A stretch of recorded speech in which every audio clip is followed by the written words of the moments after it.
Muy buenos días. El punto de comparación número 20 entre estos pasajes del libro cuarto del Mahabharata y de la obra de teatro de las cinco noches. Tenemos en el primer capítulo de ese libro cuarto, en el verso número 20, una presentación de Yudhishthira. Si nos ubicamos un poco en el texto y lo que estaba pasando y lo que va a pasar después, esta es la llegada a la ciudad de Virata, después de haber perseguido al animal este que se roba unos palos con los que debía encender el fuego un brahman. Terminan llegando a esta ciudad de Virata, ocultan sus armas en un árbol en el cual queda colgando, o dicen que queda colgando un cadáver para que no se quieran acercar las personas ahí. Cada uno de ellos asume una personalidad y un nombre distinto del que le corresponde para ser esa otra persona durante este año en el que van a estar escondidos. Esto es posible gracias a que les había conferido un don el dios Dharma. Incluso tienen como un segundo nombre por encima del primer nombre secreto, que es como solo para entenderse entre ellos, y todos esos nombres tenían que ver con la palabra Jaya, que significaba triunfo o victoria. Creo que ese fue el último de los puntos que vimos el jueves pasado.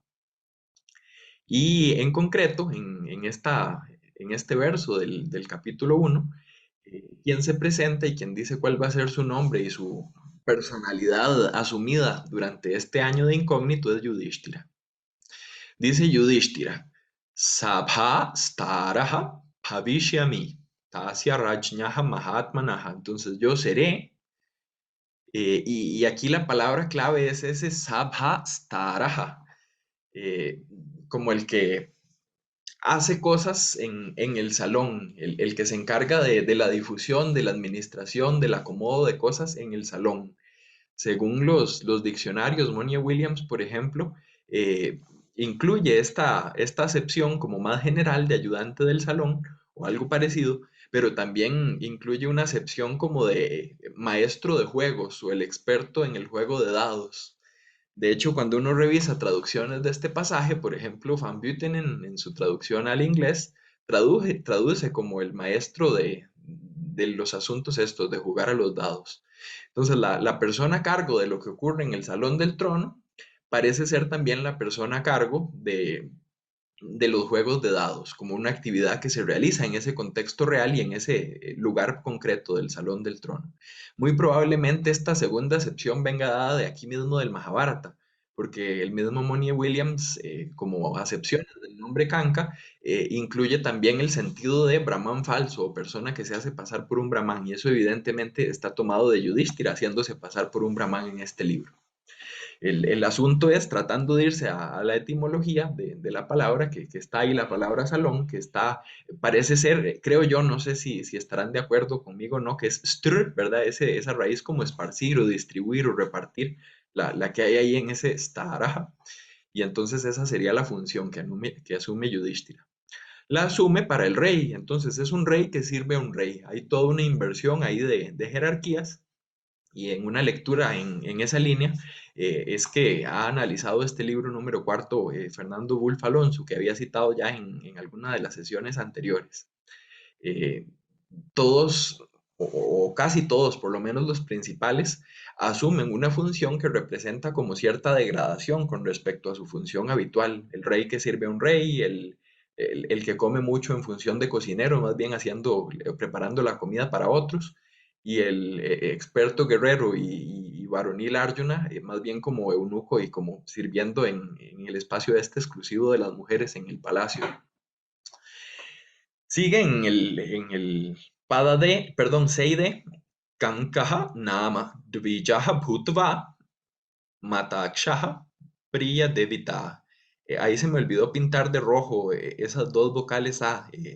Sería Matakshaha con una A larga. Yo normalmente las separo para que quede como más visible cuáles son los elementos que integran cada compuesto, pero se me olvidó marcarla en rojo, que fue algo que separé yo y no es algo propio de la edición que estoy citando. Tras llegar a ser, el gerundio ahí es de pu, de ese verbo resultar o devenir. Tras convertirme en un dvijaha, en un nacido dos veces. En concreto, a pesar de que puede referirse a más de un estamento, Lo más habitual es que se refiere a un brahman y en este contexto en particular definitivamente estamos hablando de un brahman y tenemos que pensar en uno. Y ese brahman es Kankaha Nama, es alguien llamado Kanka.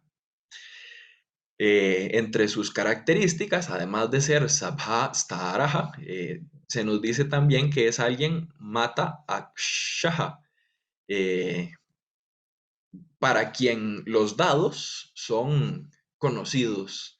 Ese sería un Bahuvriji a partir de ese participio de pasado de man y de la palabra que significa dado o el juego de dados. Yo lo traduzco como conocedor de los dados. Hay como áreas de experiencia en cada cosa y hay como dominio de ciertos saberes. Normalmente para este tema de los dados, el referente, incluso en el mismo Mahabharata, suele ser el subrelato de Nala y Damayanti. Y Nala, ¿verdad? Es ese personaje que es experto en caballos y eventualmente llega a ser experto en dados también, como por un intercambio ahí de saberes y de conocimientos. Yudhishthira, quien escucha esa historia de Nala y Damayanti mientras está en el bosque, habría aprendido y habría llegado a ser también un experto en asuntos de dados. Y eso es uno de los elementos también que sirven como para encubrir quién es realmente. Si recuerdan esa expresión en tono de broma en la película de Peter Brook, la escena que vimos el jueves pasado, si sabe jugar a los dados, seguramente no es Yudhishthira. Pero este es un Yudhishthira que no es rey sino Brahman, que no es rey sino ayudante de rey, que no pierde a los dados sino que gana los dados, y ahí se van multiplicando las inversiones con respecto a la función que normalmente asumen estos personajes en el texto. Se nos dice también que es Priya Devita. Ese Devita tiene que ver con la raíz div, que significa jugar, y el juego por excelencia también es el juego de dados. Entonces alguien como eh, sobresaliente o destacado que se dedica específicamente al juego de dados. Sería un dedicado jugador. Con eso termina entonces la caracterización y la descripción. ¿Qué significa canca? Cuando uno busca el significado de la palabra, les mencionaba hace un rato el diccionario de Monier Williams, que es etimológico, y la revisión de esta palabra canca lo lleva uno en esta línea. Eso es una garza. Ese sería como el significado etimológico de la palabra. Tendrá que ver con el porte de Brahman, tendrá que ver con las actividades de Brahman. Hay más de un personaje que asume funciones o papeles o nombres cuya etimología remite a aves.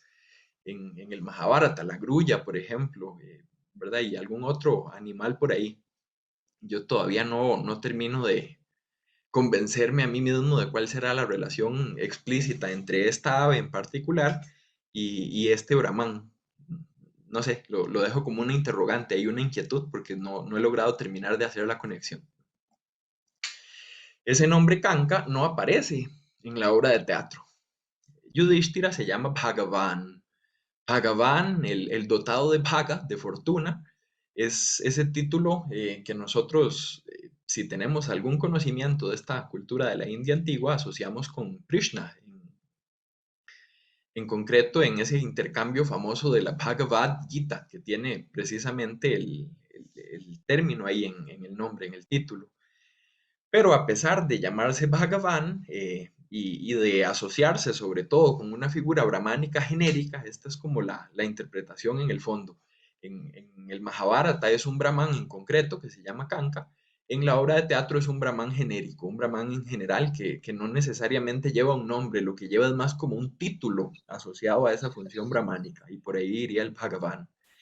Y este carácter genérico se puede apreciar también en las descripciones que la obra de teatro ofrece sobre lo que se entiende que es un Brahman o lo que Yudhishthira asume como papel, cualidades y características de Brahman para hacerse pasar por uno en este año de incógnito. En el acto segundo, el verso número 32, describiendo a Yudhishthira, vean que no dice Yudhishthira en ningún lado en toda la estrofa, pero por contexto y por contenido se sabe de quién es que está hablando. Y lo que dice de él es lo siguiente: Sa Yauvanaha. Un Yuvana es un joven, muy parecida ahí la palabra al español por vía de la herencia del latín. Y yauvana sería el abstracto, la juventud. Yauvana sería dotado de juventud, alguien que es joven.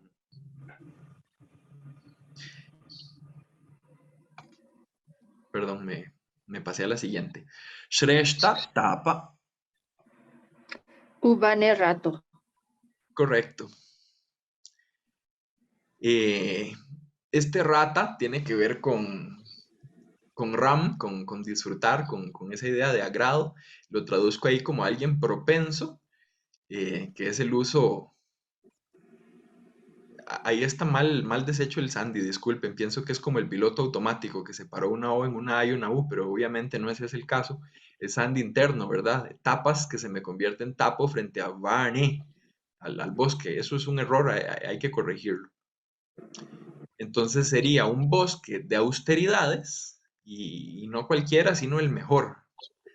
Un Karmadharaya en el nivel más externo y con un Tatpurusha en genitivo ahí entre los segundos dos miembros del final. La idea sería aquí como contraponer dos cosas. Por un lado, no trae el pero, no trae el tú, ¿verdad? En sánscrito, pero la idea serían dos imágenes que son antitéticas entre sí. Por un lado es joven, pero por otro lado es propenso a los mejores bosques de austeridades. ¿En qué contextos alguien se retira al bosque? Cuando Pues estaba viejo. correcto, ¿verdad? Existen como las dos explicaciones y se supone que históricamente una viene después de la otra y a responder a ciertos conflictos y necesidades. Hay gente que opta por el estilo de vida este de la austeridad en general y hay otras personas que sin importar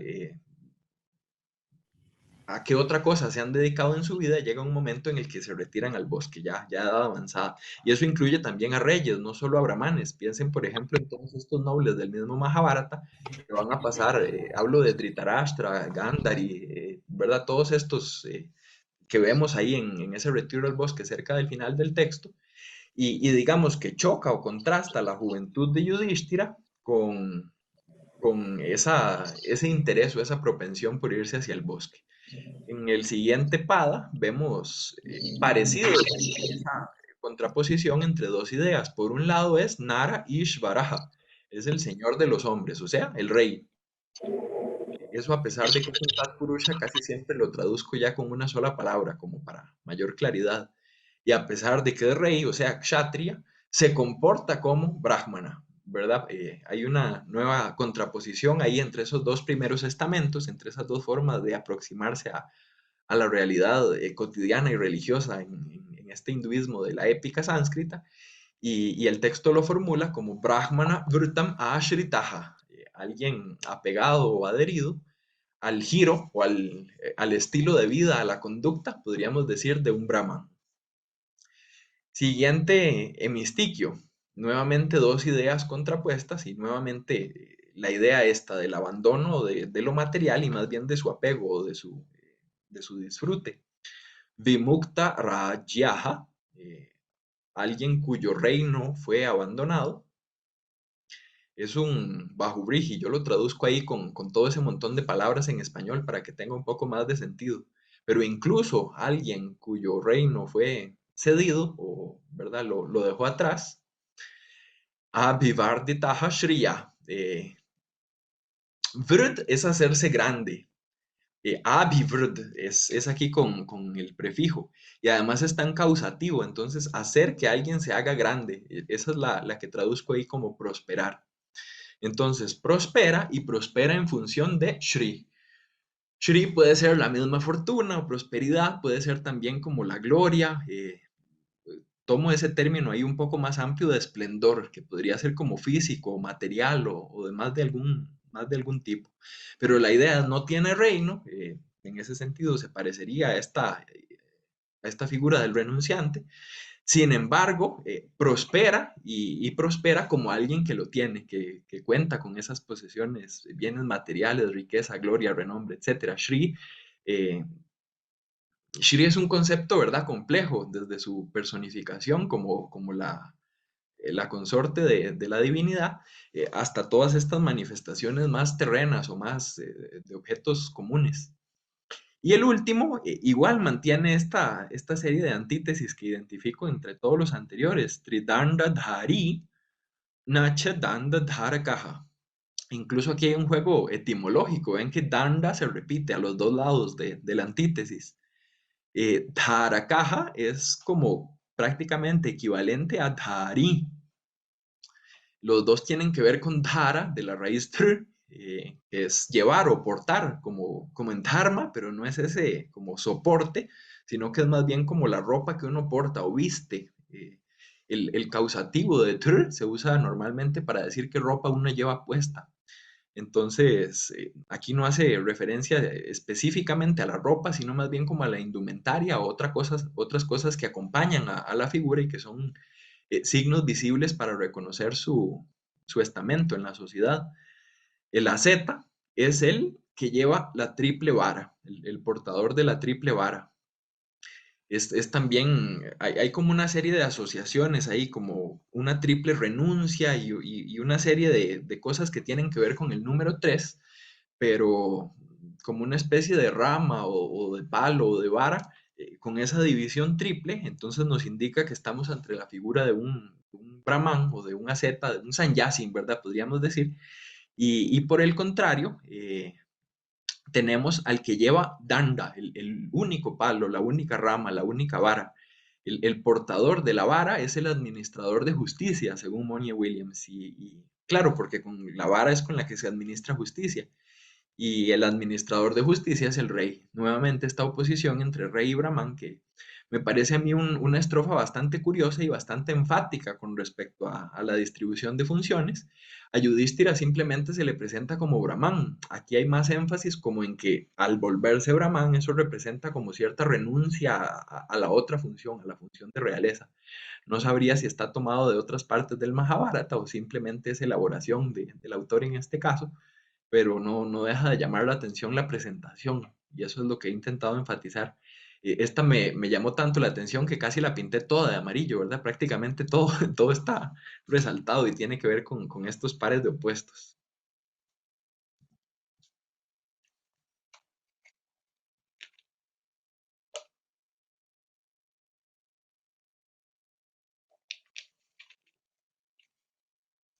Moviéndonos desde el primero de los capítulos del libro de Virata hasta el último.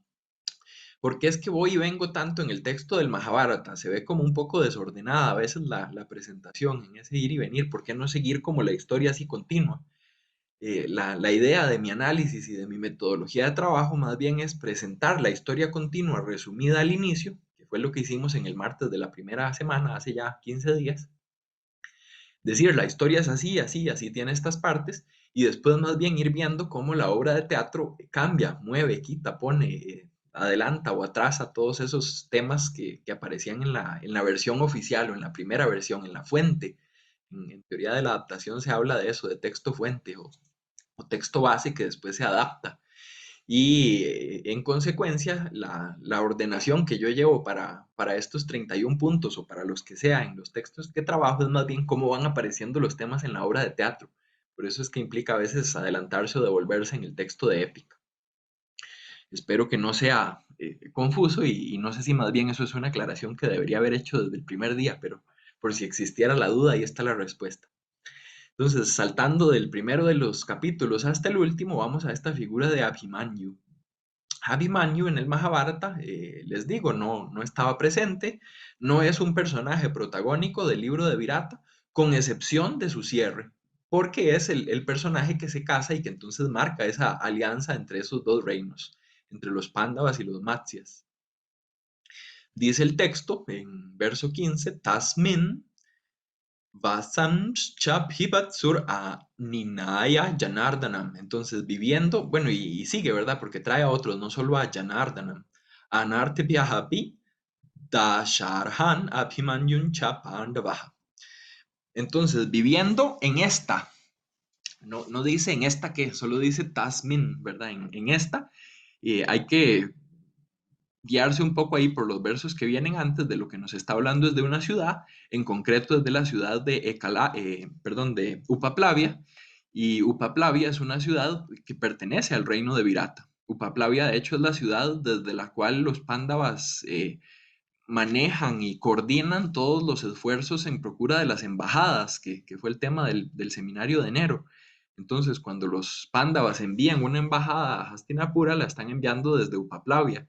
Y cuando la embajada de Hastinapura regresa, ahí es donde llega Samjaya y los distintos mensajeros de los Kauravas a intentar convencer a los pándavas. Entonces, en ese lugar, cuando los pándavas logran eh, rechazar estos intentos de emboscada, cuando finalmente se rebelan ante el rey Virata, cuando él reconoce que son personas dignas de respeto y intenta ofrecerles el reino, ellos más bien lo que hacen es como irse a esta ciudad secundaria, no se quedan en la capital del reino de Virata, sino que más bien se van a hacer como una especie de campamento preparándose para la guerra que se avecina en esta ciudad que se llama Upaplavia. En ese lugar, entonces, ahí se van los pándavas y a esa ciudad es a la cual el Pandava Bhivatsu, hay que entender, ese es el que aterra, el que asusta, es Arjuna. Trae o trajo, ¿verdad? Es un perfecto, Aninaya, desde la tierra de los Anartas. Anarte, Piaja es un ablativo de origen, y justamente desde allí, desde Anarta, trae a Janardana. Janardana es Krishna, a los Dasharjas, es el otro de los tres pueblos importantes ahí, los Vrishnis, estos Dasharjas es otro, y hay un tercero. Entonces viene toda esta comitiva y viene también Abhimanyu. Con esto entonces nos queda claro en el Mahabharata que Abhimanyu no estaba en Virata, Abhimanyu tampoco estaba en Hastinapura, Abhimanyu no tiene nada que estar haciendo en la historia hasta el final, hasta el momento de la boda.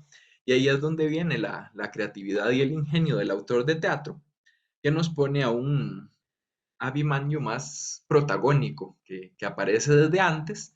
Desde el acto primero se nos menciona que está en el bando de los Kauravas.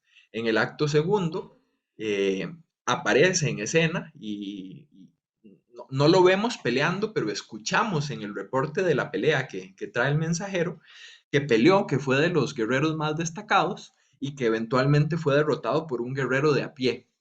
Esto es un poco extraño, genera como duda de quién lo puede haber apresado, y evidentemente es Bhima, el único guerrero que con solo la fuerza de sus brazos puede hacer prácticamente de todo.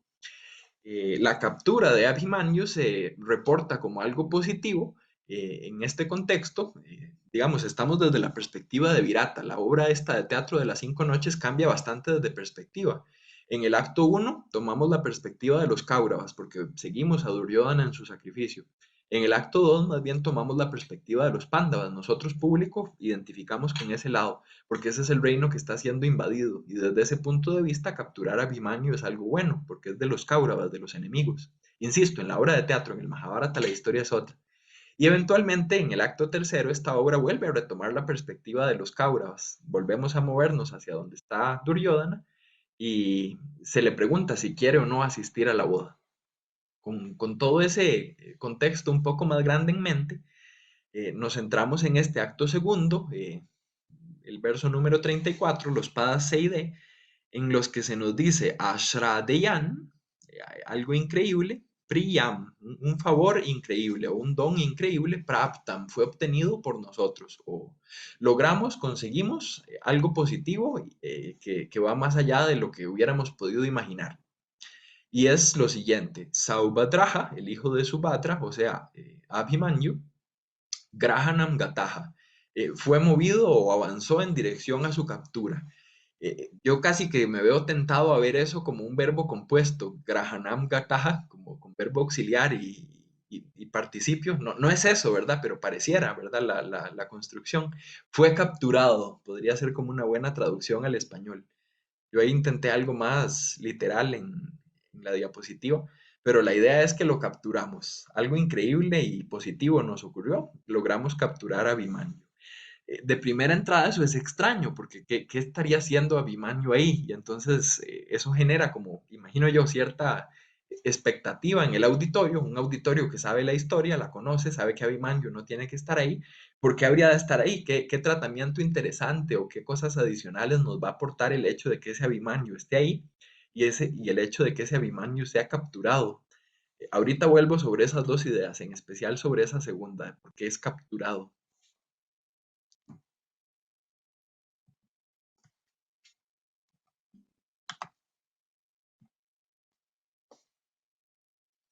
El número 23.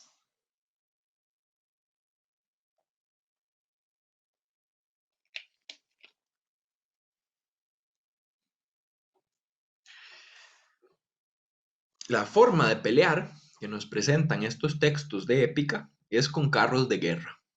El carro de guerra es ese carruaje como de las películas de romanos que lleva a dos personas, uno conduce los caballos, otro es el que va armado, arrojando lanzas o flechas o eventualmente que se baja para pelear con una espada o con alguna otra arma.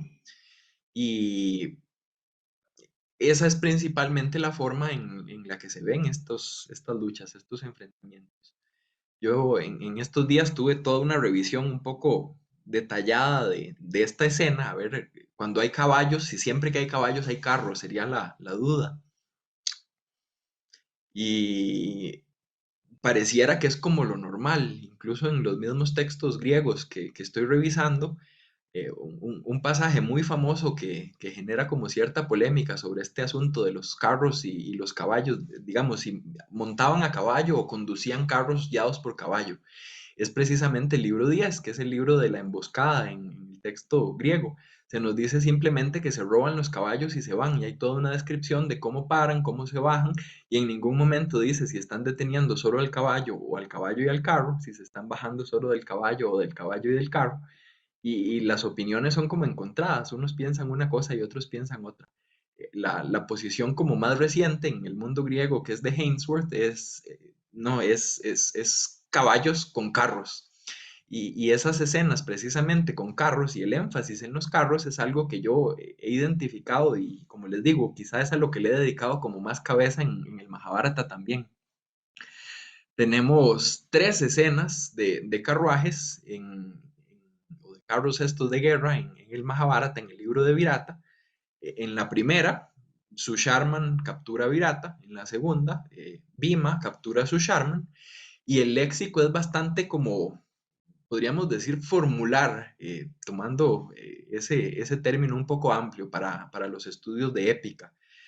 Como las formas verbales, normalmente gerundios, del verbo bajarse, como aruj. La palabra para carro normalmente también es rata, aunque por ahí aparece svandana o algún otro concepto, pero lo más habitual es rata. Las formas para decir que tomo a alguien como que lo agarro, que lo abrazo, normalmente son las raíces, esta graj, como en grajana, o jr, como en jarana, como en el jarana vivaja, esta forma de matrimonio, según los textos legislativos de la India antigua. Entonces yo tomo estas distintas escenas, reviso cómo es que se dicen en sánscrito las acciones que están pasando y hay como cierta terminología de que el carro se detiene, de que el héroe se baja del carro, de que el héroe mata a los guardianes del otro carro, mata también a los caballos, pero no mata al héroe principal que va del otro lado, sino que más bien lo abraza, lo toma, lo captura, se lo lleva prisionero y en una de esas escenas, incluso en la de Susharman capturando a Virata, se nos dice que Virata va como una novia llorando. Ese es como el símil que elige el texto del Mahabharata. Y yo en efecto veo como una verbalización ahí de estos contenidos en los cuales pareciera que la forma de utilizar este carro en el texto del Mahabharata está como inspirada en ese uso cultural, diríamos, del carro y las escenas de robar o de rapto asociadas con formas de matrimonio en la India antigua. Eso es como asunto de un estudio más grande que estoy llevando como en paralelo por otro lado, pero volviendo aquí a esta idea de cómo Abhimanyu calza en ese cuadro, me concentro sobre todo en la tercera de esas escenas del Virata Parvan.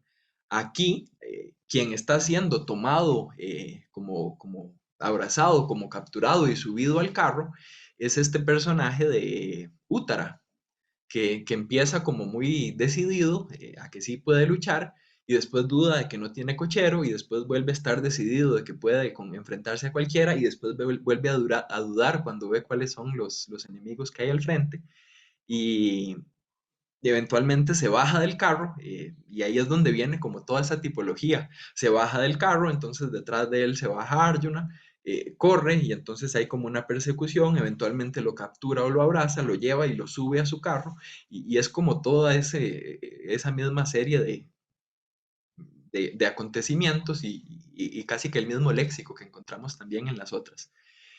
Sin más preámbulo, libro 4, capítulo 36, verso 41. Eva Madini, Vakyani. Entonces, con tales palabras, ese Vakyam como en Duta Vakyam, puede ser un discurso, puede ser una palabra, es una expresión o algo que se dice o se profiere. Vilapantam, a chetasam, entonces al falto de mente, al que no tiene chetas, lo traduzco como imprudente, que estaba lamentándose, vilapantam, ese es participio de presente, prahasya, habiéndose reído, hay un juego ahí de palabras también interesante con ese prahasya, el gerundio para indicar que alguien se ríe y el gerundio para indicar que alguien fue tomado o agarrado o retenido son similares y es parte de esa de mi interpretación también aquí, que esa misma risa también implica como un juego y una inversión con respecto a los valores de las otras escenas. Pero el hecho de que se ría también, por otro lado, coincide con esa idea un poco cómica y un poco de inversión en general del libro de Virata. Eh, Quien lo hace es ese tigre de los hombres o ese hombre tigre que es Krishna, perdón, Arjuna en su función esta de Brihanala, y lo trae a Anayat imperfecto Antikam Ratasya. Ahí sí me acordé de pintar en rojo las dos vocales que separé. Lo trae a las proximidades del carro. Entonces, perseguir a alguien, eh, atraparlo y llevarlo al carro, es como esa secuencia de escenas que en mi lectura y en mi interpretación de estas cosas significan feminizar al oponente, al enemigo. Como les digo, tomando los paralelos de cómo es que se raptaban novias en una de estas 8 formas, 8 o 9, ¿verdad? Según las fuentes tradicionales de matrimonio. En el acto segundo, verso 37 de las 5 noches, tenemos Ratam Asadia, habiendo detenido el carro, nuevamente la forma ahí con gerundio, Sade sentarse y hacer que algo esté sentado, porque aquí está en causativo, sería como eso, más bien pararlo, frenarlo, detenerlo. Rata es la forma que más habitualmente he encontrado yo en estas escenas referidas al carro de guerra. Nig Shankam, sin ningún tipo de consideración o miedo, va a Hubhyam con sus dos brazos, Avatar y Taja. Lo bajó. Aquí en vez de presentarnos cómo suben a alguien a un carro, tenemos otra escena, otro tipo más bien de inversión aquí de las cosas que pasan, hacen que alguien se baje del carro. Me imagino que muchos y muchas de ustedes conocerán la palabra avatara, el avatar o el descenso, es eso, es mover hacia abajo. Y aquí el participio de un causativo sería más bien hacer que alguien baje o bajar a alguien. Básicamente, Bhima, sin armas, detiene el carro. Entonces, en vez de ponerlo en movimiento, como en las otras escenas, lo detiene. En vez de asustarse, como se asusta Uttara, va como impávido. Y en vez de subir a alguien al carro, más bien lo baja del carro. Y todo lo hace únicamente con sus brazos.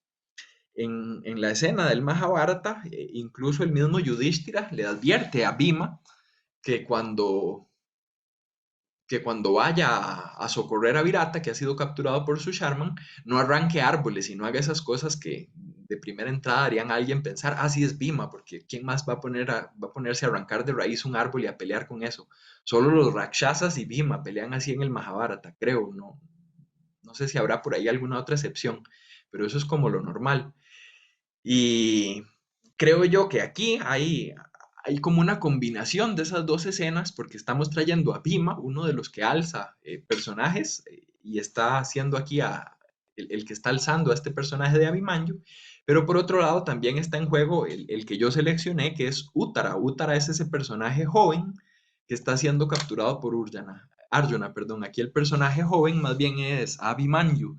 Y esto nos ofrece como una muestra más, un ejemplo más de los distintos usos que pueden tener los personajes y las acciones o los eventos asociados a ellos al adaptar de una obra a otra. No solo es traer al personaje por traerlo, sino traerlo en un contexto que resuene con ese texto fuente y hacer ciertas asociaciones y ciertos juegos con las cosas que tal vez no son así evidentes de palabra por palabra, pero por ahí hay algunas frases o fórmulas o cosas que permiten establecer conexiones entre la fuente y la adaptación. Termina diciendo Yaha, Kila e Shaha, Nara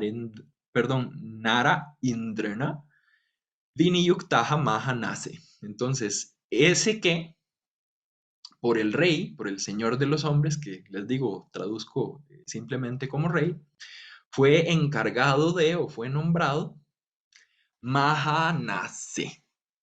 Esa palabra me quebró la cabeza por un rato, bien curiosa. Eh,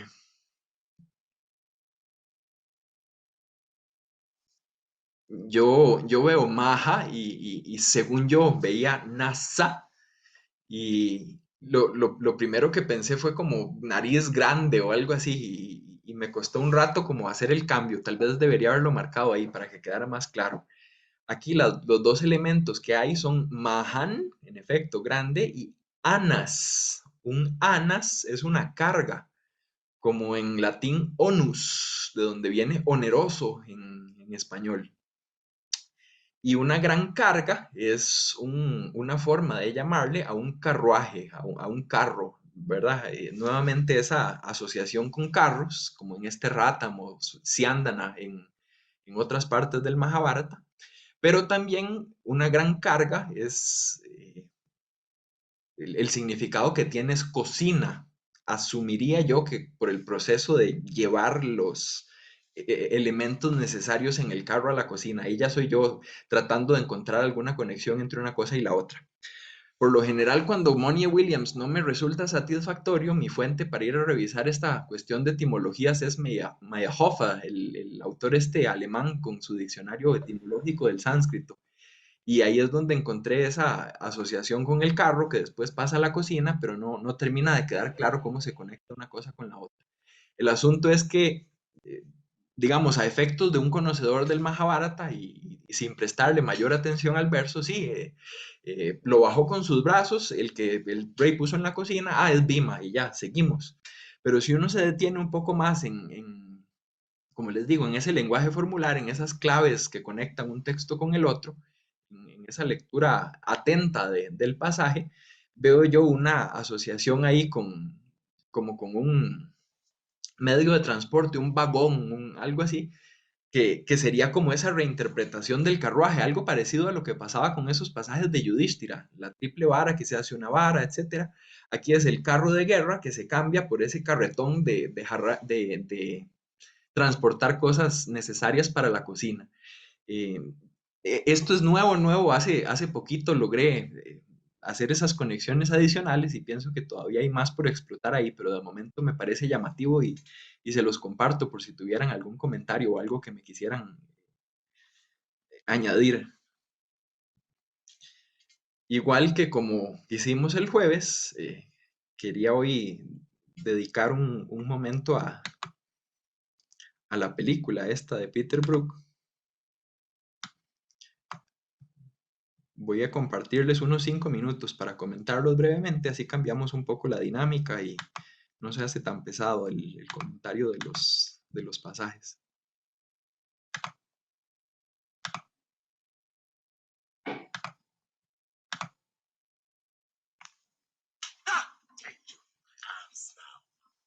Yes! Didn't know, did you?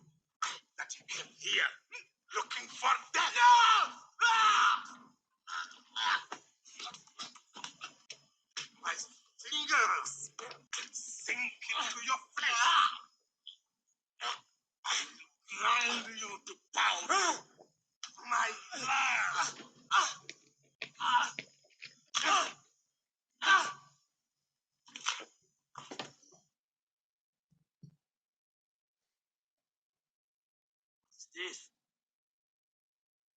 Is this Kijaka?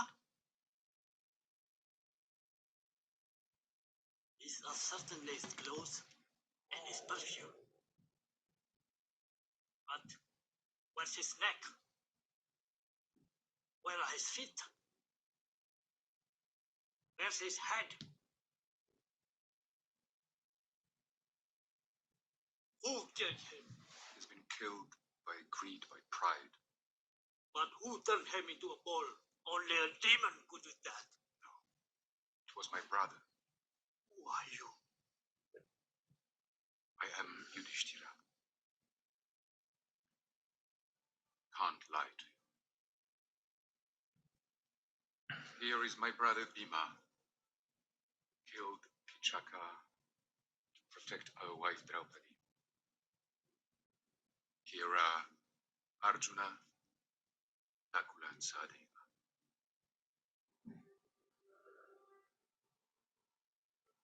I had to close my eyes. Is it true? You have unearthed my palace in secret. What can I do for you? Our time of exile is over. We must now demand the return of what is ours. And if Duryodhana refuses, We will fight. you, would you launch a war? Yes. With my brothers.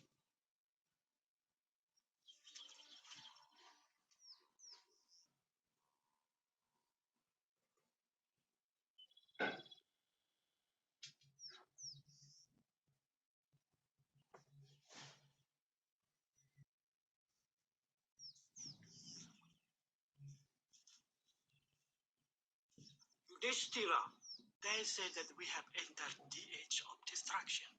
Is it true? Don't go away without answering me.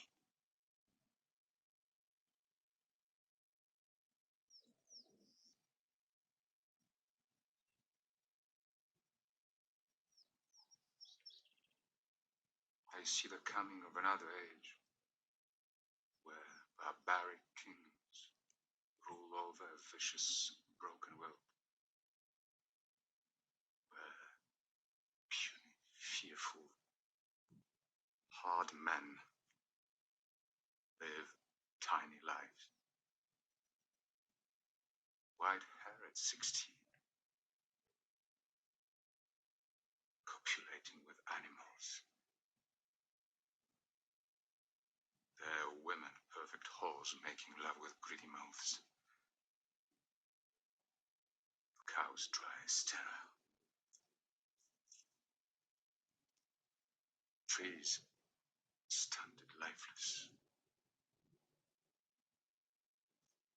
No more flowers, no more purity.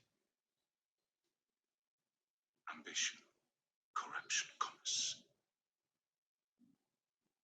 It's the age of Kali, the black time. The countryside, desert, crime stalks the cities. Beasts drink blood and sleep in the streets. The waters sucked up by the sky. Scalded earth. Scorched, dead ash. Fire rises born by the wind. Fire pierces the earth. Cracks open the underground world. Wind and fire calcinate the world. Immense clouds gather. Blue, yellow, and red. They rise like deep sea monsters. Shattered cities. Forked with lightning, the rains fall. Rains fall and engulf the earth. 12 years of storm. The mountains split the waters.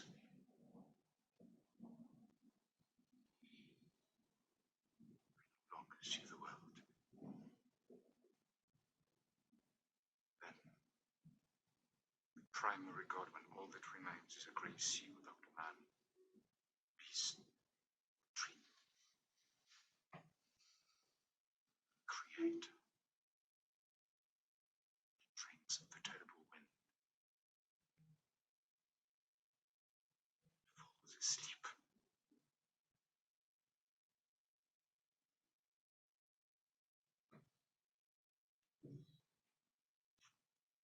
You said everything will be destroyed. So, what's the use of fighting?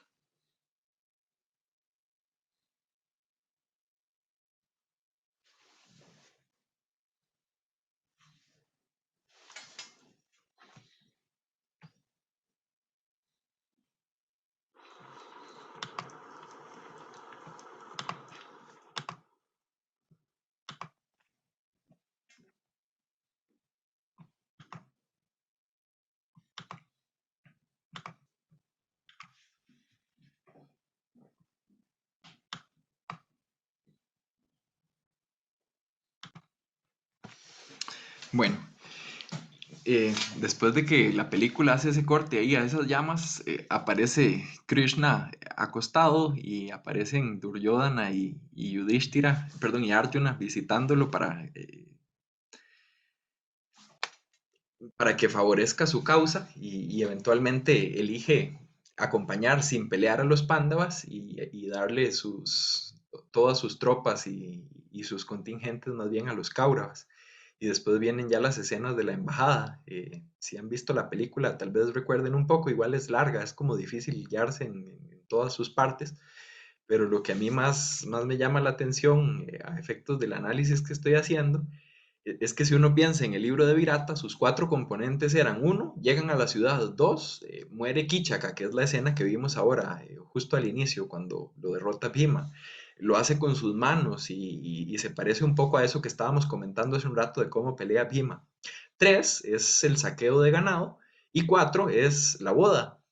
Los dos elementos más importantes que adapta la obra de teatro, que son este saqueo de ganado y posteriormente esta boda de Abhimanyu con Uttara, no están. En la película se prescinde de estos elementos y pienso yo que eso nos revela también información útil acerca de cómo se puede adaptar un texto. ¿Por qué en la película no poner la lucha esta para recuperar el ganado? Porque en la película lo que se quiere enfatizar más bien es la batalla de Kurukshetra, pienso yo. Poner como una prebatalla se vería como muy simple o innecesaria en función de la gran batalla que viene después. Y le quita, digamos, sería perder minutos de tiempo que se podrían dedicar a desarrollar otros temas, y sería perder también como esa especie de crescendo que se espera en la presentación fílmica de una idea o de una trama. Lo importante es como llegar a ese conflicto, a ese enfrentamiento, y no tendría sentido poner uno menos notorio antes. Yo creo que algo muy parecido es lo que hace Bhasa con su obra de teatro Las Cinco Noches. En el Mahabharata tenemos dos emboscadas y Bhasa decide poner solo una, y de esas dos decide poner solo la segunda. Sería como lo mismo que hace Peter Brook poniendo solo la segunda batalla. Y además, de esas dos emboscadas, la segunda es a la que se le dedica más tiempo. La segunda es la que muestra mejor todo el heroísmo de este personaje Arjuna, que es el central para efectos de la obra.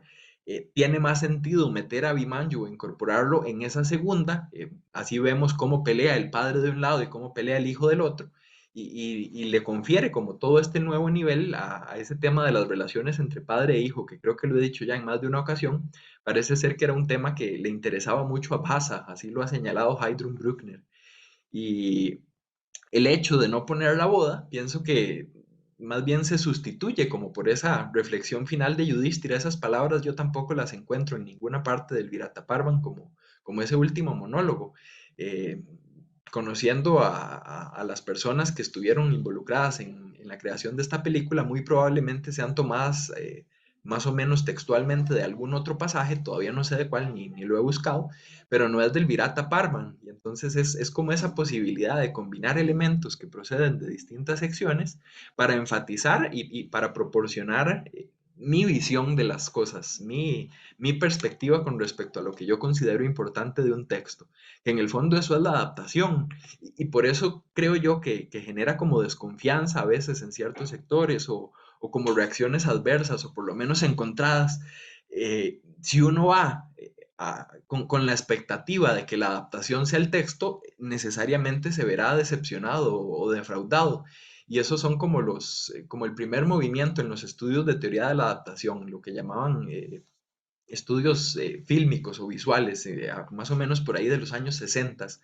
Es esa visión negativa de cómo se puede llevar un texto a hacer otra cosa, porque necesariamente el texto nuevo no va a ser el texto viejo. No es lo mismo dramatizarlo que adaptarlo.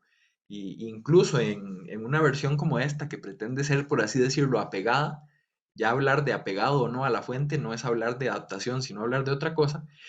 Hay cambios, siempre hay cambios, y pienso que le ayudan a uno ver más de una forma de adaptar el mismo texto, le ayuda a ver qué de ese texto puede ser importante para unas personas o para otras. Voy sobre un asunto más, la imagen de un útara fanfarrón. Intencionalmente elijo ese término, ese es el término con el que se ha traducido al español el título de la comedia de Plauto, que se llama Miles Gloriosus en latín, el soldado fanfarrón. Y el soldado fanfarrón es un tipo del teatro antiguo del mundo griego helenístico, sobre todo comedia nueva, y del mundo romano.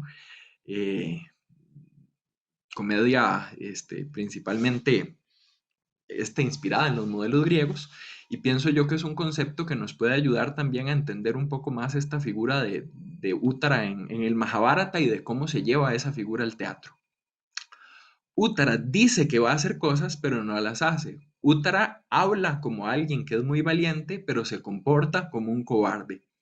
Úttara cambia en su postura constantemente a lo largo del texto, entre esa perspectiva como del noble, fuerte y valiente, y más bien de este personaje tímido y temeroso. Úttara tiene todas las condiciones para ser el que va empuñando las armas en el carro, pero Úttara termina siendo más bien el que va conduciendo las riendas de los caballos. La escena aquí también es inversión de lo que eventualmente será Krishna con Arjuna. Krishna, que podría pelear incluso con mayor ahínco que un Arjuna, es el que conduce las riendas de su carro, y no lo hace por presumir o por ser humilde, simplemente lo hace por este acuerdo al que llegaron las partes de que los ejércitos van con uno y el otro simplemente los acompaña sin pelear. Úttara en la obra de teatro, los otros personajes esperan, sobre todo su padre, tienen como altas expectativas de él. Es esta misma tensión y esta idea de las relaciones padre e hijo. Quien se muestra como más presumido del comportamiento de Úttara no es el propio príncipe, sino su padre, el rey, quien asume que su hijo logró derrotar a todo un ejército, que logró derrotar a los 6 mejores Pándavas. Así lo pone el Mahabharata y así lo pone también la obra de teatro. Logra derrotar a Bhishma, Drona, Duryodhana, Kripa, Ashvatthama y no recuerdo cuál es el que estoy dejando por fuera, pero son 6 en total. Y que uno solo pueda contra todos esos es como magnífico, como increíble. Y la forma en la que se presentan las expresiones asociadas a este personaje tienen mucho que ver con esa idea de fanfarrón, de presumido, de alguien que tendría las condiciones para hacer eso, pero simplemente no lo alcanza. Y más bien se asusta, y más bien se excusa, y más bien busca como salirse del tema por otros medios. Mahabharata nos dice, Tata Stri Shu Pratishutya Paurusham Purusheshu Cha. Entonces, tras asegurar, Pratishru es como hacer que se escuche, ¿verdad? Como proclamar o proferir o decir con ese tono como de aseveración. Lo traduzco ahí como asegurar, y lo que se dice que está asegurando este personaje es Paurusha. La condición de Purusha, entendido no como ser humano, sino específicamente como hombre o como varón. Pienso que aquí queda muy claro ese sentido que tiene Purusha cuando vemos los dos locativos. Una cosa es Strishu y otra cosa es Purusheshu. Este Purusha se asocia más con lo masculino. Entonces, lo que anda diciendo este Úttara en el Mahabharata es que tiene hombría, valentía, valor, heroísmo, todos ellos asociados a sus condiciones de género masculino. Lo dice por igual entre los hombres y entre las mujeres. Esto es de las cosas que le critica más Arjuna en su disfraz de Brihanada, que que lo diga primero en donde está su hermana y todas las mujeres o niñas o jóvenes del palacio, y después que lo salga diciendo ya entre los soldados, cuando va él como su auriga. Propiamente de las dos escenas, la única que leemos nosotros como público es la primera, la otra la asumimos porque aquí lo está contando Arjuna cuando resume. Esto es, digamos, después de que ya habría sido fanfarrón, y es en boca de alguien más, no son sus propias palabras de presunción, sino que son las palabras que otro le asigna. Pienso que un estudio más detenido de esto tendría que llevar también como las dos partes, qué es lo que él dice antes, qué es lo que dice después, cómo lo perciben los demás, y así sucesivamente, como para cada escena. Requeriría un poco más de tiempo y la verdad todavía no lo he hecho, pero pienso yo que vale mucho la pena para terminar de perfilar este personaje. Siguiente mistiquio, Katamanaha, es decir, presumiendo, como contando o diciendo cosas, pero cosas nuevamente que implican como cierta creencia de que uno es más de lo que es. Abhinir Yaya, habiendo salido del palacio, habría que pensar, o incluso del espacio este específico para las mujeres, tras salir con estas palabras presumidas, tenemos entonces dos veces la formulación, uno con Pratishrutya Paurusham y la segunda con Katamanaha. Kimartam, ¿cuál es el propósito? ¿Por qué? Na yuyutsase. Muy, muy interesante también aquí la elección de la forma verbal. Yud, Y-U-D-H, es pelear. Este yuyutsase es el desiderativo presente, segunda singular, atmanepada, ¿verdad? Voz media, de esta raíz verbal yud. No solo es por qué no peleas, es por qué no quieres pelear, porque, ¿verdad? Dices, pero no quieres, ¿verdad? De la boca para afuera, esa es como la máxima o el dicho, el proverbio que yo conozco asociado con estas cosas. Dice una cosa, pero realmente en su comportamiento es otra. Y algo similar tenemos en esa visión desde afuera del personaje en la obra de teatro. Acto segundo, verso 41. Quien habla de él es su padre. ¿Y qué dice su padre? Nirpa, en plural, los reyes, Bhishma Dayaha. A diferencia del Mahabharata, que sí nos da la lista de los 6, muy sintética la obra de teatro, como tiene que ser para resumir los acontecimientos, dice Bhishma Dayaha. Si ya lo había dicho y me repito, me disculpo, pero ese adi, que significa principio, al final de una palabra y para convertirla en compuesto, significa como y los demás comenzando por, ¿verdad? O sea, como toda esa lista de Nirpaha, de reyes, comenzando por Bhishma. Uno diría en español Bhishma, etcétera, o Bhishma y el resto. Hagnaha fueron derrotados. Saubhadraha Grahanam Gataha, el hijo de Subhadra, o sea, Abhimanyu, y esto ya lo había traducido en alguna de las citas anteriores y aquí mantengo simplemente la misma forma en español. Grahanam Gataha alcanzó su captura, sería algo así como fue capturado. Este es el añadido, en el Mahabharata solo viene Bhishma y los demás nombres, aquí más bien me los resume y me pone etcétera y me agrega el adicional. Todo eso son elementos que uno toma en cuenta cuando está revisando cómo se adapta el material.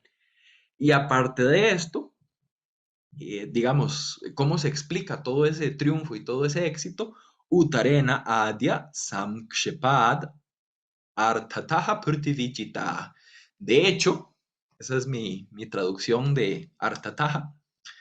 Por Uttara, el día de hoy, en síntesis, me llama muchísimo la atención la elección de este Samkshepad. Obviamente es un ablativo en su origen, pero que se gramaticaliza como una forma indeclinable, casi diríamos adverbial, y significa como en resumen. Kship significa como tirar, como lanzar, como arrojar. Por ejemplo, es un verbo que se usa para flechas normalmente. Sam significa de manera conjunta. Y si yo tiro o arrojo de forma conjunta las ideas, lo que estoy haciendo es como resumir o sintetizar. Viene por ahí el significado que tiene en su valor adverbial. Y creo que no hay mejor palabra para describir lo que está haciendo el autor en su adaptación aquí que eso, que sintetizar. Yo casi que diría que Samkshepad podría ser como una especie de metalenguaje o de referencia en el producto al proceso propiamente de adaptación. Me encanta la elección del término y pienso que se puede explotar mucho para el análisis que yo estoy haciendo. Y en síntesis, lo que se ha hecho en síntesis, que lo vemos ejemplificado en ese Bhishma, etcétera, es Prithvi Jita, la tierra fue conquistada. Eh, Vean que es ese carácter presumido, percibimos eso en un Duryodhana, por ejemplo, cuando quiere hacer el Rajasuya en el Mahabharata. No puede, ¿verdad? Ya la totalidad de la tierra fue conquistada por otro. Ya tenemos otro Chakrabarti, otro monarca universal que es Yudhishthira. En este caso, más bien Duryodhana es como es ese personaje comedido, sacrifica, respeta a los mayores, concede la promesa de su maestro, eventualmente incluso le devuelve el reino a los Pándavas, pero hay otros personajes que sí son negativos, por ejemplo Karna, por ejemplo Shakuni, y pienso que aquí se explota esa idea de un Útara fanfarrón en función de esa recaracterización de los personajes que está ofreciendo la obra de teatro. En el caso de la obra de teatro, y ahí sí difiere la adaptación del texto fuente, lo que dicen los otros es como si fuera presumido, pero lo que dice él más bien es como más modesto. Cuando eventualmente lo escuchamos, las primeras palabras que dice Útara son para pedir perdón por lo que ha dicho su padre y para más bien justificar que el responsable de todos esos triunfos es Arjuna. Para un público conocedor de la fuente, tal vez habría que recordar que el mismo Arjuna le revela a Útara quién es él y le pide que por favor diga que la victoria fue suya para mantener la idea esta de estar encubiertos, como para no arruinar su disfraz en los últimos días que hacen falta para terminar. Pienso yo que hay como varios niveles en esto y pienso yo que como que se va reflejando un poco más a lo largo de los ejemplos cómo es que se lleva a cabo ese proceso de llevar al teatro un texto de la épica. Punto número 24 sería el siguiente. Le pongo ahí simplemente imagen, pero sería como la percepción que tienen los personajes, ya no de ese Útara, sino de Abhimanyu, volviendo sobre ese añadido que había mencionado en uno de los pasajes anteriores. Hace poco, más o menos, dije que me iba a referir a dos puntos relacionados, perdón, con el añadido de Abhimanyu, y uno de ellos tenía que ver con la captura propiamente. Es este punto 24, cómo la captura de Abhimanyu afecta la imagen que los demás manejan de este personaje. ¿Cómo se nos pinta Abhimanyu en la épica? Se nos pinta como el esposo ideal. Claro, ese tiene que ser la perspectiva si lo que quiero es convencer al padre de que dé a su hija en matrimonio para ese novio en particular. Entonces, capítulo 67 se nos dice que Abhimanyu es Svasriyaha Vasudevasya, es sobrino de Vasudeva.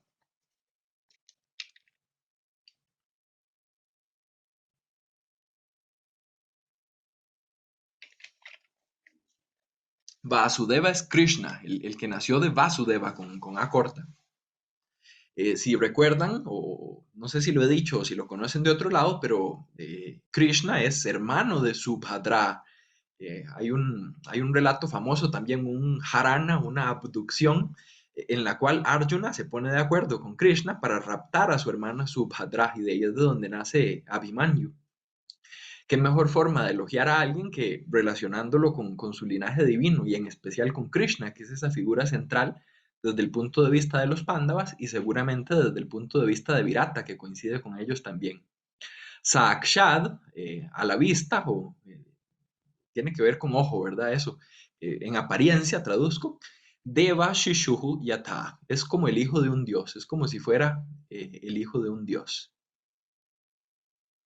En algún momento de la obra épica, cuando Útara reporta cómo fue que fue esta victoria, como para deshacerse él de la responsabilidad y quedar bien con su padre y con Arjuna al mismo tiempo, no dice fue Arjuna el que derrotó a todos, dice fue como el hijo de un dios o como cierto hijo de un dios. Entonces yo veo aquí una comparación o una correlación entre ese padre, que es como el hijo de un dios, y este hijo, que también es como el hijo de un dios. Es una caracterización que el Mahabharata ofrece para ambos, Arjuna y Abhimanyu. Dice el texto que también es Daitaha Chakra Hastasya, es el favorito del portador del disco, del chakra, y el que lleva el chakra es Indra.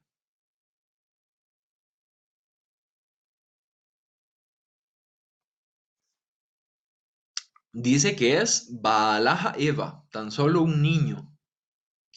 Y a pesar de que es tan solo un niño, es Astra Covidaja. Esta, esta palabra Covidaja es la que normalmente se usa como en referencia al saber técnico en cuestiones bélicas.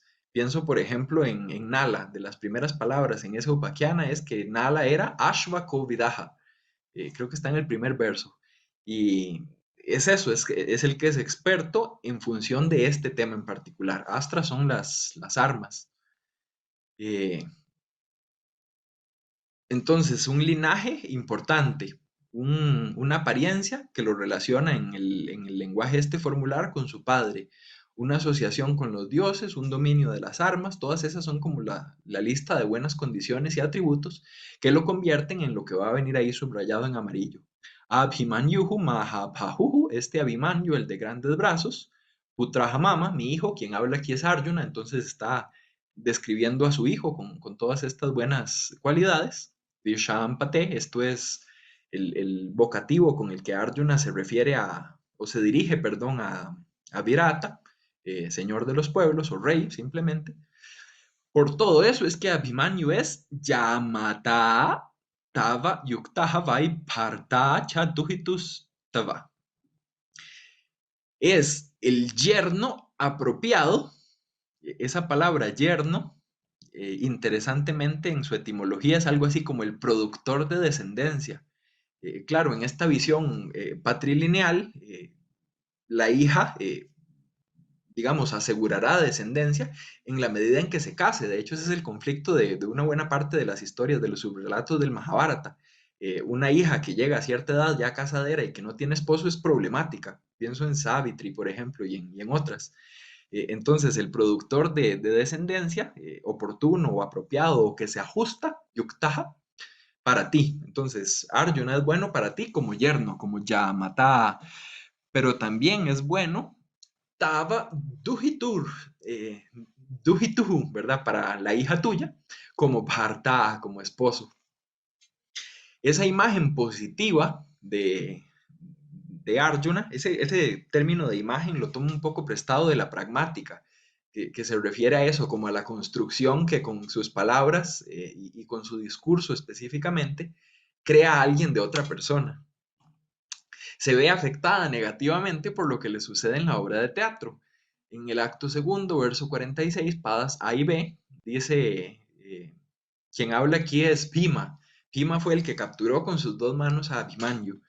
Y dice, Yanami etan nigrahat hacia doshan. Conozco los daños o la afrenta o la injuria. Dosha tiene como muchas de estas acepciones negativas, como la forma en la que puede afectar a Abhimanyu esta causa. Nigrahat es un ablativo de causa y tiene que ver con esa raíz grah, que es como atrapar, como grab en inglés. La captura de Abhimanyu puede dañarlo, sé que puede ser negativa para él, negativa en función de que más bien es el héroe que debería derrotar fácilmente a los que van armados, cómo va a perder contra el soldado sin armas, de a pie, que solo con sus manos se lo llevó. Kahava putram marshayet chatruhaste. Pero ¿quién soportaría? Esa es mi traducción para el optativo marshayet. Que su hijo estuviera chatruhaste, en manos del enemigo. Pesa más entonces el compromiso familiar que la imagen con respecto al resto de la gente. El grupo cercano tiene más importancia que el grupo más amplio. Y esta idea de quién considera a Abhimanyu como su hijo también es parte de la adaptación y de los temas que desarrolla el autor Bhasa en su obra de teatro. Te los pongo así, en el acto tercero, Duryodhana inclusive se preocupa de que hayan capturado a Abhimanyu y lo que dice es como un hijo para mí. ¿Dónde en el Mahabharata Abhimanyu es como un hijo para Duryodhana? En ningún lado. Es como un hijo para Yudhishthira, pero como Duryodhana asume, casi que le roba las funciones y las atribuciones a Yudhishthira en la obra de teatro, entonces también asume ese rol paternal con respecto a Abhimanyu. Y sobre eso pienso que puede uno volver con esta idea de que se preocupan las figuras paternas por esta figura del hijo, siempre como con ese tema recurrente en Bhasa.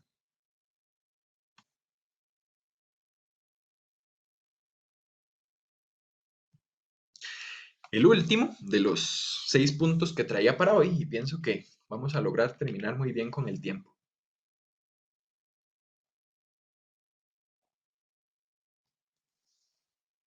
Es lo que he llamado anagnórisis de los hermanos. La idea de conocer algo que era desconocido, sobre todo en el contexto de una obra de teatro, es un concepto que estoy tomando prestado de la teoría teatral griega. Aristóteles, 1452 B, por ahí de esa parte de su poética, define anagnórisis como el paso de la ignorancia al conocimiento, que implica también un cambio, ya sea de amistad a enemistad o a la inversa, y que repercute para efectos de la trama. Yo veo algo similar en esta obra de teatro, y la razón de que esté en la obra de teatro es porque está también en el Mahabharata. Estos personajes están disfrazados, asumen una personalidad que no es la de ellos. En algún momento, cuando pasen los 13 años, ya es tiempo de liberarse de ese disfraz, de revelar quiénes son realmente. Y esa revelación no se hace en un único momento ni se hace a una única persona, como que poco a poco las personas se van dando cuenta por medio de las acciones, por medio de gestos, de palabras, de reacciones inclusive, que alguien es alguien. Una de mis pasajes favoritos en la épica para tratar de aplicar este concepto griego a la India es precisamente la historia de Nala, que Nala es algo de lo que se van dando cuenta, primero el rey y su auriga, eventualmente su esposa, cuando lo ve llorar por los hijos, por ciertos olores ahí, la preparación de la cocina, hay como una serie ahí de señales que van indicando poco a poco que una persona es una persona. Y a mí en particular me ha encantado en esta obra de teatro que uno de los elementos centrales que se utilizan para la anagnórisis es una cicatriz. Cualquier persona que conozca por lo menos un poquito de cultura griega recordará que así es como se revela como tal Odiseo en la Odisea. Y esa cicatriz que tiene Arjuna es un tema que retomaré el jueves. Ese no lo voy a comentar hoy, pero lo dejo como anunciado. De momento, ¿cómo es que se lleva a cabo esa anagnórisis, ese paso de estar encubiertos a revelar quiénes son en el texto del Mahabharata? Digamos que hay como 4 momentos clave del Mahabharata. De esos 4 traigo 3 aquí en cita. El primero es un poco extenso, entonces no lo incluí, pero por lo menos se los resumo. Antes de entrar a estos, que serían el 2 y el 3, digamos, les voy a resumir un poco el 1. En el 1, cuando Uttara está asustado y no quiere pelear, Arjuna lo lleva al árbol Shami donde habían dejado los Pándavas escondidas sus armas, le pide que suba y que baje las armas para usarlas. Uttara se sorprende mucho al encontrar el arco, el que se llama Gandiva, el arco de Arjuna. No logra terminar de entender qué es lo que está pasando y entonces Arjuna le dice, bueno, la verdad es que estas son las armas de los Pándavas, este es el arco tal, esta es la espada tal, esta es tal otra cosa, y entonces las armas se utilizan como punto de referencia para revelar la identidad. Yo soy Arjuna, los otros que me acompañan son Yudhishthira, Draupadi, etc. Todavía no está muy convencido Uttara y entonces le dice, bueno, si usted en realidad fuera Arjuna, tendría que saberse no solo los 10 nombres de Arjuna, sino también qué significa cada uno. Y entonces, como segunda señal de esa primera anagnórisis, de ese primer reconocimiento, Arjuna va enumerando sus 10 nombres, Vijaya va incluido, aquel que significaba como Víctor, que les había dicho, va incluido ahí entre los 10, y entonces hay 2 elementos, las armas es el 1 y los nombres es el 2 para ese primer momento de anagnórisis, que como les digo es un poco extenso y por eso decidí no traerlo aquí para poder avanzar más rápido. El número 2 sería en el capítulo 64, es decir, ya bastante más adelante. Ya para este punto se acabó el saqueo del ganado. La primera anagnórisis es durante el segundo saqueo, la segunda emboscada. Esta segunda anagnórisis es ya después de que terminó el saqueo, ya estamos más bien en el libro de la boda, del matrimonio entre Abhimanyu y Uttara. Y lo que pasa aquí es que Útara, el príncipe, le está contando a su padre cómo fue que no fue él el responsable de derrotar a todos sus enemigos, sino que fue alguien más. Entonces es como una primera pista para que otro personaje más allá de Útara vaya aprendiendo sobre esta identidad secreta de los Pándavas, vaya pasando de la ignorancia al conocimiento. ¿Aplican o no aplican los conceptos teatrales como anagnórisis a la épica? Eso es algo que ha preocupado también a los expertos en temas de Grecia, y más de una persona ha analizado y ha propuesto anagnórisis en la Odisea, donde Odiseo también se va revelando como Nala poco a poco, primero a su criada, luego más bien primero con Eumeo, el que cuida de sus cerdos, con su hijo, con su criada, eventualmente con Penélope. Entonces, pienso yo que es válido utilizarlo también aquí en la épica de la India. Si hubiera como ideas al respecto, se las agradezco ahora al final. Y dice Uttara a su padre, Kirtam tu karma tat sarvam deva putrena kenachit. Entonces, esta acción, por completo o toda, fue hecha, y mantengo ahí esa acción hecha en español para reflejar ese karma kirtam del sánscrito, de Vena Putrena Kenachit, por cierto, o por algún Deva Putra, hijo de Dios. Esta es la caracterización del padre, Arjuna, similar a la que se había ofrecido hace poco del hijo. Se nos decía que Abhimanyu era Deva Shishuhu Yatha, como parecido al hijo de un dios. Lo que hace aquí Uttara es decir, no fui yo, fue alguien más, pero todavía no digo quién más fue. Yo también veo aquí una relación entre este Arjuna, que es como si fuera el hijo de un dios, y Bhima, que al matar a Kichaka y a todos sus parientes, que son 105 según el texto épico, lo que se nos dice fueron unos Gandharvas. No se sabe exactamente quién fue, pero Draupadi había dicho que sus esposos eran Gandharvas, y entonces asumen que son esos Gandharvas los que mataron a los personajes. Para mantener oculta la identidad de los Pándavas, se recurre mucho a esa imagen de un ser sobrehumano. El momento número 3. Entonces, la primera anagnórisis era aquella larga que resumí con las armas y con los 10 nombres. La segunda anagnórisis es esta con cierta ambigüedad. Es una anagnórisis por medio del lenguaje. Las palabras también pueden servir para revelar la verdadera identidad de alguien, pero es una revelación a medias, con cierta ambigüedad. La tercera, Ayam Kurunam Rushabaha Kuntiputraha Yudhishthiraha. Este es el toro de los Kauravas. Me llama mucho la atención la forma en la que se va presentando. Primero se dice Kurunam Rushabaha. Después, digamos, toro de los Kauravas podría ser cualquiera. Tal vez incluso mejor que Kauravas, dejar aquí Kuru simplemente, o Bharatas en la traducción. Como para evitar esa asociación con Duryodhana y con el otro lado. Todos son descendientes de Kuru. Entonces, podría pensar uno en Bhishma, podría pensar uno ¿verdad? En muchas otras opciones, no necesariamente Arjuna, Yudhishthira. Después se dice que es Kunti Putraja, ya eso lo limita. Los hijos de Kunti son Bhima, Arjuna y Yudhishthira.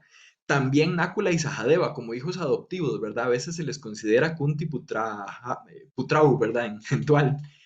Y hasta después se nos dice ya el nombre propio. ¿Quién es específicamente? Yudhishthira. Entonces, esta segunda revelación, que era con el lenguaje pero ambigua, se convierte ya en una más explícita y directa, como que se va concretando hasta que quede bien claro quién es. Si se fijaron en la película, que esa parte sí viene, lo de la anagnórisis, quien revela todo eso es Yudhishthira, es el que asume como el papel protagónico en la película. Y dice, yo soy Yudhishthira, este es tal, y va diciendo el nombre de los demás. En el texto del Mahabharata más bien es Arjuna el que los presenta. Entonces, ese de ahí es Yudhishthira, ese es Bhima, ese es tal otro. Y yo soy Arjuna, se presenta también a él mismo. Ese es justamente la cita, el pasaje número 4 de los 4 momentos de anagnórisis de los hermanos en el Mahabharata que traje.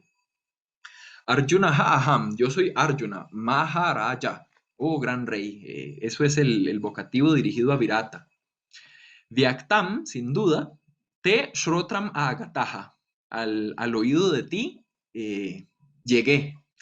Eso de he llegado a tus oídos sería como que mi fama o mi renombre o el nombre Arjuna es uno que tienes que haber oído. Pimat avarayaha partaha yamabhyam chapi purvayaha. Entonces, soy el hermano menor.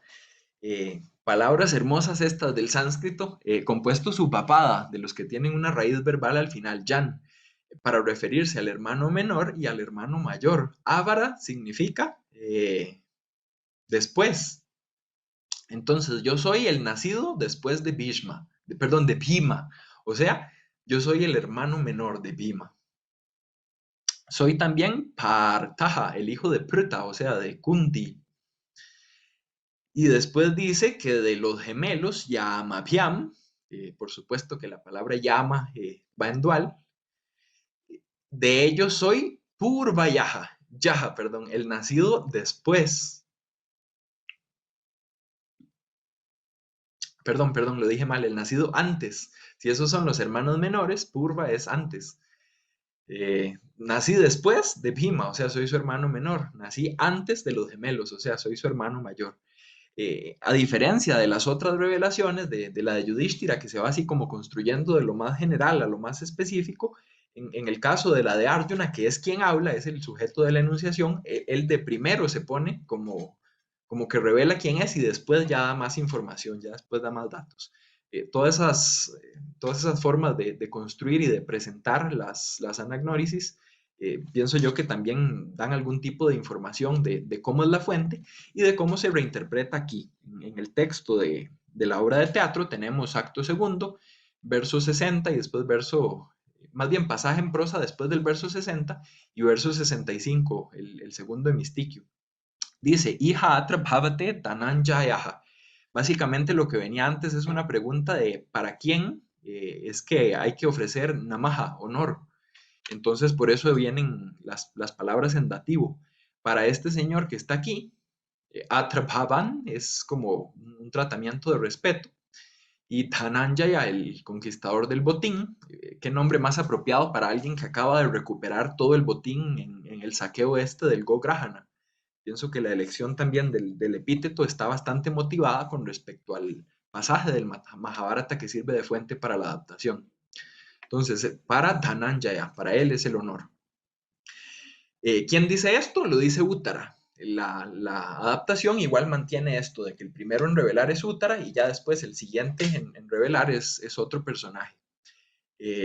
Quien habla en el verso siguiente es Arjuna y dice, si yo soy Arjuna, pues entonces sin duda Avyaktam Bhimasena Ayam Raja Yudhishthira.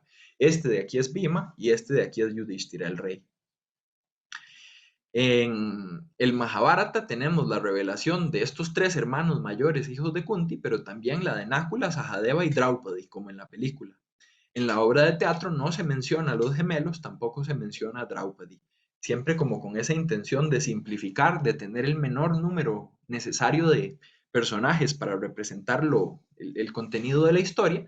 Los indispensables son Yudhishthira, que es el rey, Arjuna, que es el que pelea, y Bhima, que es el que levanta.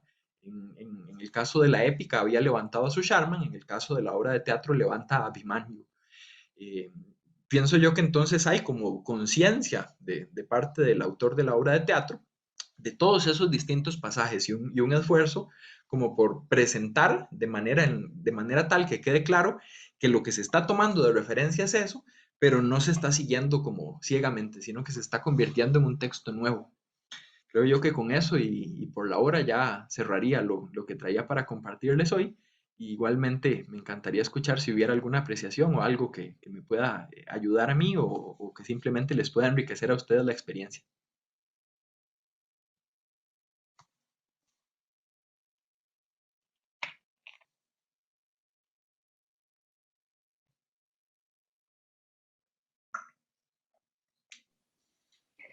Roberto, si me permite, pues solo un comentario sobre la anagnórisis o el tema de la anagnórisis.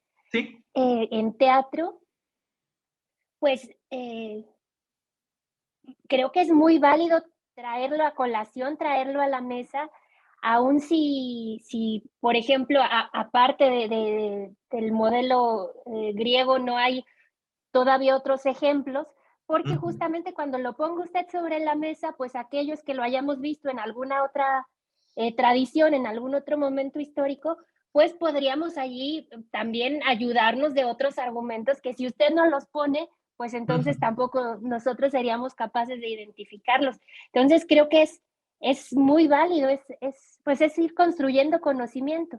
De igual manera, si después no se encuentra más eco a esa sugerencia, bueno, pues también es una forma de aprender. Entonces me parece muy válido y muy buena idea. No, muchas gracias. Pienso que sí, no sé si será que no hay o simplemente que yo no conozco algo similar en la teoría teatral de la India, como para ese darse cuenta a un personaje o que los otros personajes se den cuenta de que alguien es quien no era o que es en realidad otra persona. Si hubiera algo en la India, pues sería todavía más interesante aún, intentar ver como la formulación de los dos lados y ver qué cosas aplican y qué no.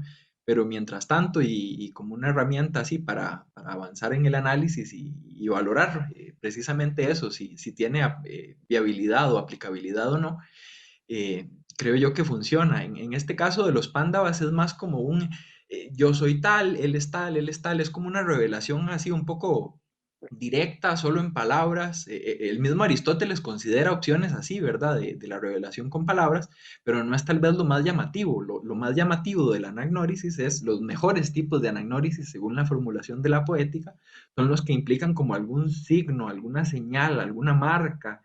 Y pienso yo que para el caso de Abhimanyu, no solo vamos a tener la imagen esa de la cicatriz que le va a permitir reconocer a Arjuna como tal, sino que vamos a tener también ese paso de la amistad a la enemistad o viceversa, que dice la poética, porque antes de saber que son padre e hijo, uno está del lado de los Pándavas y otro de los Cáuravas, es como si fueran enemigos, pero en realidad ya cuando por medio de la cicatriz se revelan las cosas, se logran dar cuenta, son padre e hijo, pues son amigos, son familia incluso más que amigos. Y algo muy similar veo yo también en otra obra de Baza, y es que eso es lo curioso. Si fuera solo una vez, uno diría, de ahí, tal vez sí, coincidencia, pero si ya son dos, entonces veo uno un patrón. En el caso del medio, Madhyama Vyayoga, es la misma escena con dos personajes distintos. Son Ghatotkacha, el hijo, y Bhima, el padre, el otro Pándava, no Arjuna, sino Bhima. Creen que son enemigos, están peleando y eventualmente cuando aparece Hidimba, la mamá del ogro de Gatotkacha, se revela que son en realidad padre e hijo, se reconocen y eso lleva como a ese cambio de la enemistad a la amistad. Y pienso yo que desde momento esta herramienta teórica parece como tener cierto uso o cierta aplicabilidad para las escenas que parecen ser como cierto o establecer como cierto patrón. Entonces, sí, por lo menos le agradezco que le vea esa utilidad y vamos a ver hasta dónde llega y qué cosas puede y qué cosas no puede hacer. Claro, y mire que también me lleva como a pensar en cuáles son los límites o las fronteras del ejercicio que está usted haciendo, porque usted está trabajando con teoría de la adaptación. Pero yo con frecuencia, cuando lo escucho, me encuentro pensando en literatura comparada, que en literatura comparada nunca realmente evitamos, de hecho, hacer nexos directos de esto es influencia directa, es más bien, estas dos cosas aparecen de manera, pues, podríamos decir, aislada o separada, pero ¿por qué tienen parecidos en común? Entonces, ese juego entre teoría de la adaptación y literatura comparada me encuentro frecuentemente pues jugándolo mientras lo voy escuchando. Y por ejemplo, ahora que usted está hablando de anagnórisis en el teatro, pues me vienen a la mente pues distintas escenas, pero del teatro español, donde de hecho es un tema frecuente. Entonces, bueno, le agradezco porque con estas no sé, estas ideas pues me hace rebotar el pensamiento en distintos lugares y eso lo aprecio mucho porque pues es pues ponerlo a uno a pensar básicamente. Claro, sí, no, nuevamente muchas gracias por los comentarios. Y sí, pienso que todas esas perspectivas, en el fondo una herramienta teórica, una perspectiva teórica que se asuma es como, en la medida en la que tenga un valor concreto con respecto a lo que sea que uno está trabajando. Es importante tener alguna herramienta de trabajo. Es más importante, pienso yo, tener como claridad del camino en ese trabajo, como cierta metodología. Pero lo más importante de todo es, a fin de cuentas, el objeto, el texto, que es el que está ahí, el que tiene la evidencia, digamos, las formas de tratar los temas. Y pues ya cómo se relacionen o no esos temas, pienso que hay más de una forma de verlo, y es precisamente eso que usted comentaba. Yo no tengo como el conocimiento y la formación en el área esa de literatura comparada, pero agradezco muchísimo también esas observaciones en la medida en la que funcionan para los fines que yo estoy tratando. Y agradezco mucho el comentario. Y en general le agradezco a los que, ¿verdad? Con tanta dedicación se han estado uniendo en estas semanas. Espero que esté siendo de provecho para ustedes el seminario, y estoy a las órdenes en lo que necesiten. Bueno, sin más, voy a terminar la grabación.